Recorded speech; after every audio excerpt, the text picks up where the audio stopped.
Salut l'élite! Alors la dernière fois je vous ai parlé de trois profils dans notre boîte, que j'avais appelé Nobita. Je vais vous en présenter un autre aujourd'hui. Alors en fait, peu de temps après mon intégration, j'ai vu arriver un nouveau, assez jeune, qui était souvent placé en binôme avec moi. Il était assez motivé, on voyait qu'il s'investissait vraiment, mais dès les premiers jours, il y a eu des frictions avec les collègues.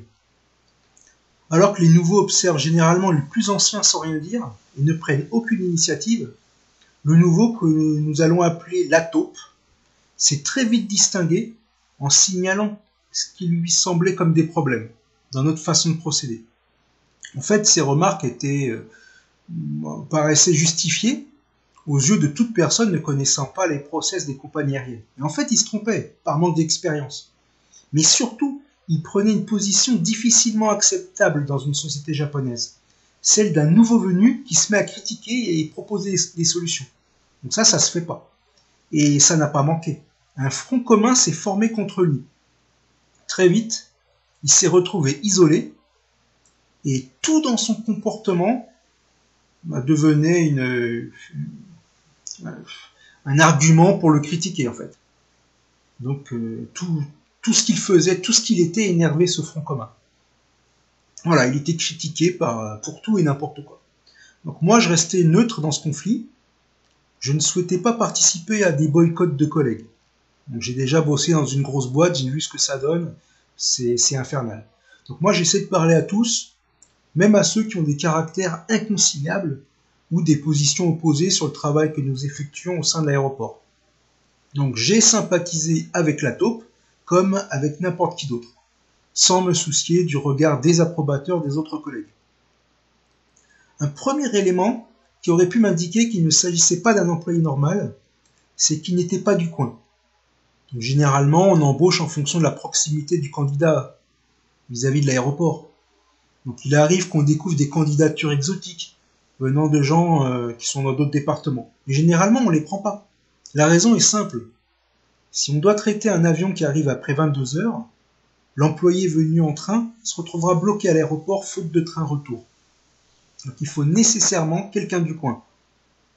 Et on entend bien par l'accent de mes collègues qu'on a affaire à des gens du coin. Or la taupe, il vient d'un tout autre endroit du Japon, face à la mer du Japon. Qu'est-ce qu'il vient faire ici? Qui traverserait le Japon pour venir dans un petit aéroport alors qu'il pourrait directement postuler à Narita? Alors deuxième truc très bizarre, on a un système complexe de contrats. Notre société est à la fois une société qui a ses propres employés, mais c'est aussi une boîte d'intérim et des gens qui on place des gens sous contrat et on est aussi un sous-traitant d'autres sociétés. Voilà, donc il y a trois types de contrats différents qui font que chaque employé n'a pas les mêmes conditions de travail, les mêmes calculs de paye, les mêmes protections sociales. Donc c'est assez compliqué. Donc la taupe, lui, il n'a jamais communiqué sur son type de contrat. Et pour cause. Mais pour l'instant, je ne vous en dirai pas plus. Donc, je reviens sur le travail sur la piste. Donc, nous avons crapahuté ensemble, appris les différentes tâches qui nous incombent dans le traitement des avions au sol. Et puisqu'il n'avait pas un bon relationnel avec mes collègues, on faisait souvent le chemin ensemble entre la piste et notre bureau. Alors, bien qu'affectés à la zone des vols internationaux, nous étions tous les deux appelés de manière occasionnelle à traiter des vols qui n'incombaient pas à notre équipe. Et cela surprenait certains de mes collègues. Donc à l'origine, ça faisait partie d'un projet de création d'une équipe de choc capable d'intervenir en renfort au sein de chaque équipe de la société. Certains m'enviaient, d'autres, au contraire, voulaient continuer leur routine sans chercher à évoluer. Donc pendant un certain temps, on m'a sollicité, puis ça a cessé. Et j'ai constaté que seule la taupe était appelée. Et là, j'ai commencé à me poser des questions. Et j'en ai conclu que je venais de me faire doubler par la taupe, qui avait pris le poste qu'on m'avait promis. Donc la taupe a essayé de me rassurer sur mon éventuel transfert, mais pour moi, c'était clair, il m'avait joué un sale tour. J'en étais persuadé. Mais j'étais prêt à passer l'éponge, en fait. La concurrence fait partie du jeu en entreprise. Et le gaijin n'a pas toutes les cartes en main. Je parle pas aussi bien japonais que lui. Lui, Ouais, il est plus à l'aise, c'est obligé. Puis bon, il est aussi plus jeune, il a plus de possibilités d'évolution. J'ai quand même interrogé mes supérieurs pour faire comprendre qu'on m'avait fait miroiter une position dans une autre équipe. D'ailleurs, sur le plan administratif, j'étais bien rattaché à cette fameuse équipe.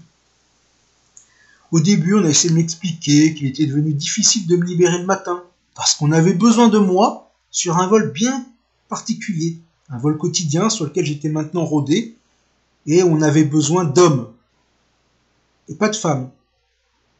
Voilà. Ce qu'il faut savoir, c'est que les hommes sont affectés à la partie qu'on appelle galet, et qui nécessite une certaine force physique. Voilà. Donc moi, j'ai accepté l'explication de mon boss. Bon, il est vrai que sur ce vol en provenance d'Europe, moi, ce vol me plaît en fait. Une fois sur deux, je suis affecté à la partie galet, où j'ai l'occasion de vider tout seul toutes les poubelles générées par ce vol intercontinental, et ça me donne l'occasion de porter des charges lourdes, de les balancer de toutes mes forces au fond d'une benne. Donc en général, je finis l'intervention en sueur, et à moi tout seul, je génère plus de sacs poubelles que mon équipe entière. Donc c'est mon activité sportive du matin, et c'est vrai que je m'y suis habitué et je l'aime bien. Alors, l'explication de mon boss sur le fait qu'on ait besoin de moi pour ce vol est très flatteuse. C'est vrai, ça fait plaisir, mais je sens qu'on m'explique pas tout en fait. Parce que ça tient pas, je veux dire, ça pourrait être quelqu'un d'autre aussi. En réalité, le projet d'équipe de choc avait été annulé, et personne n'avait voulu communiquer là-dessus. Pourtant, la taupe faisait le ping-pong entre nos deux équipes, et ça m'intriguait. Peu à peu, il a même fini par être intégré à l'autre équipe, de l'autre côté de l'aéroport, qui gère d'autres vols, puis surtout les vols internes. Et il ne venait plus que dans de rares occasions, en renfort, pour certains vols où on manquait de personnel. Donc à cette occasion, le front commun se reformait. Et les regards étaient aussi transperçants que des armes. Ah, j'aurais pas voulu être à sa place. Alors vu qu'on ne pouvait plus lui reprocher d'émettre des critiques à l'égard de notre travail, ça jasait sur des trucs superficiels, comme par exemple sur le fait qu'il se pomponnait au parfum pour hommes. Bon, c'est vrai que c'est pas très courant au Japon, puis les Japonais ils ont un nez assez fin à ce niveau-là, ils sont pas trop habitués aux parfums forts. Voilà. Bon, de toute façon, tout était bon pour le critiquer. Alors, comme on finissait souvent à la même heure, on se croisait sur le chemin du retour, entre la piste et le bureau, et là, un jour, il a fini par me révéler son secret, me demandant de ne pas en dire un mot à qui que ce soit. Alors, en fait, il n'avait pas de contrat à proprement parler, il avait été envoyé ici par un groupe d'actionnaires détenant des parts dans la société. Et ceux-ci souhaitaient une remontée d'infos sur le fonctionnement de la boîte. Donc, maintenant, ça explique pourquoi il avait été placé dans une équipe, puis dans une autre, et qu'il avait l'occasion de tester tous les postes. Ah, c'était vraiment une taupe. Et on comprend aussi pourquoi il cherchait à trouver des dysfonctionnements, des solutions. Il était placé là pour voir comment on travaille et faire son rapport. Alors, vu comment il a été reçu, les actionnaires n'ont pas été déçus. Donc, il a plein de trucs à raconter. Alors, son travail de taupe n'a pas que des avantages. Du fait qu'il n'a pas de contrat comme le nôtre, qui définit clairement la durée de travail, il est affecté quasiment tous les jours à un maximum de vols, sans pouvoir profiter comme nous de longues pauses. On le fait galoper du matin au soir, il est surexploité, et contrairement à nous qui pointons avec une fiche cartonnée, lui est obligé de noter à la main, et il m'explique qu'en fait, il revient au local à la même heure que moi, pour qu'il y ait un témoin de ses heures de travail. C'est gros quand même. Donc en réfléchissant à ce qu'il a pu voir dans le fonctionnement de l'équipe, je me dis qu'il a vu qu'il y avait des tirs au flanc, des gens qui pratiquent le boycott, des bouffons rapporteurs, et une majorité d'employés qui n'ont aucune initiative. Et c'est marrant parce que dans la boîte dans laquelle j'étais avant, qui était encore plus grosse, c'était exactement la même chose. Des tirs au flanc, des boycotteurs, des rapporteurs, et aucune initiative s'il n'y a pas un boss pour prendre la responsabilité. Bon, en tout cas, c'est un gros souci, ce manque d'initiative. Moi, j'en ai vu rester sur la piste en attendant qu'un véhicule vienne les chercher, alors qu'ils voyaient bien que l'avion suivant avait déjà atterri en avance et que les passagers étaient déjà descendus. Donc il leur suffisait de courir 300 mètres pour le rejoindre. Donc la taupe et moi, on est les premiers à se lancer. On galope sur la piste plutôt que d'attendre que ça se passe. Les autres, ils restent en attendant qu'un gradé leur donne une consigne. Ah, les mecs sont débordés, ils courent dans tous les sens. On n'a pas assez de chauffeurs en fait. Donc si on avait plus de chauffeurs, on pourrait faire plein d'allers-retours. Voilà.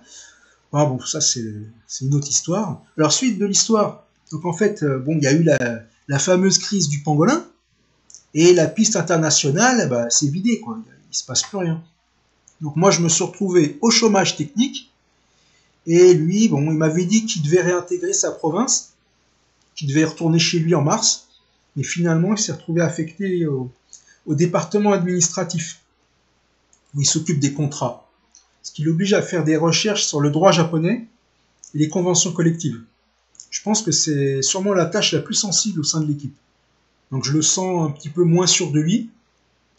Il pose beaucoup de questions, il fait des recherches, tout ça, donc il fait gaffe. En tout cas, il garde sa motivation, ça c'est pas mal.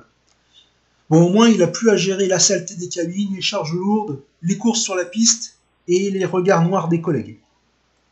Alors j'ai réfléchi un peu à cette situation au sein de l'entreprise, et ma théorie, c'est que les actionnaires ont comme objectif d'en faire un futur cadre de la boîte. Une sorte de gars assez manipulable, proche des attentes des actionnaires, et qui devra corriger les problèmes qu'il a signalés pendant son année parmi nous. Du coup, vu sous cet angle, le collègue que j'imaginais comme jouant sa carrière à mes dépens pourrait théoriquement se retrouver rapidement cadre et de mon côté. Voilà, donc pour moi, c'est un long chemin parcouru, parce qu'au départ, on faisait peu appel à moi, on me limitait au niveau de mon initiative, je pouvais pas faire grand chose, j'étais lent, pâteau et j'accumulais les bourdes. Donc maintenant j'ai fait le tour de la plupart des tâches, j'ai des alliés à tous les étages de la hiérarchie, et ils font appel à moi pour tous les types de vols, toutes les tâches. Voilà, il me manque qu'une seule chose, le retour des touristes. Mais ça dépend pas de moi. C'est une autre histoire. Voilà, donc ça sera tout pour la taupe. Allez, salut!